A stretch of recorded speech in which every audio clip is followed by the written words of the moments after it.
To redeem something means to reclaim what rightly belongs to you. In the ancient world, if you fell into debt and sold yourself into slavery, a family member could pay the price to get you back. And by paying the price, they could redeem you.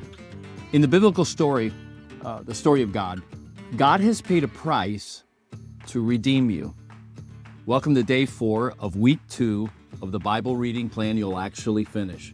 Brought to you by Five Oaks Church, and Bible Story Guides.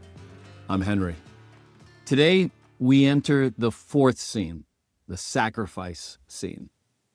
At the end of Genesis, Abraham's descendants, the family of Jacob, are safely in Egypt because of Joseph. But about 400 years have passed. A new Pharaoh rises to power who doesn't remember Joseph. He feels threatened by how many Israelites there are, so he turns them into slaves. God raises up a deliverer, a man named Moses.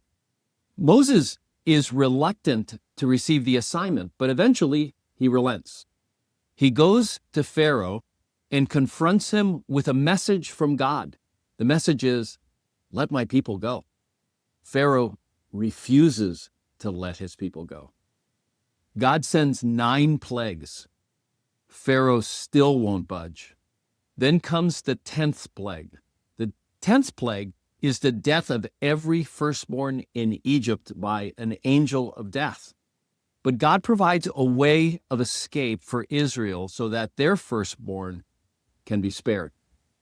Each family is to take a healthy, unblemished, spotless lamb, kill it, and put its blood on the doorframe of their house. When the angel of death passes through Egypt, he will pass over any house marked by the blood. This is the origin story of Passover, a yearly celebration that began in Egypt and continues to this day among the Jewish people. And it becomes a blueprint for how God saves. Let me read portions of Exodus 12, and you'll get a sense of what happened on that day. Each family must choose a lamb or a young goat for a sacrifice, one animal for each household. The animal you select must be a 1-year-old male, either a sheep or a goat, with no defects. Then the whole assembly of the community of Israel must slaughter their lamb or young goat at twilight. They are to take some of the blood and smear it on the sides and the top of the door frames of the houses where they eat the animal. On that night I will pass through the land of Egypt and strike down every firstborn son and firstborn male animal in the land of Egypt. I will execute judgment against all the gods of Egypt, for I am the Lord.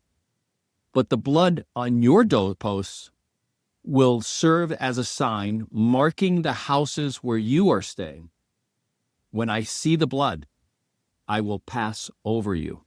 This plague of death will not touch you when I strike the land of Egypt. This is a day to remember. Each year, from generation to generation, you must celebrate it as a special festival to the Lord. This is a law for all time. So the people of Israel did just as the Lord had commanded through Moses and Aaron, and that night at midnight, the Lord struck down all the firstborn sons in the land of Egypt, from the firstborn son of Pharaoh, who sat on his throne, to the firstborn son of the prisoner in the dungeon. Even the firstborn of their livestock were killed. Pharaoh and all his officials and all the people of Israel woke up during the night, and loud wailing was heard throughout the land of Egypt. There was not a single house where someone had not died. Pharaoh sent for Moses and Aaron during the night. "Get out," he ordered.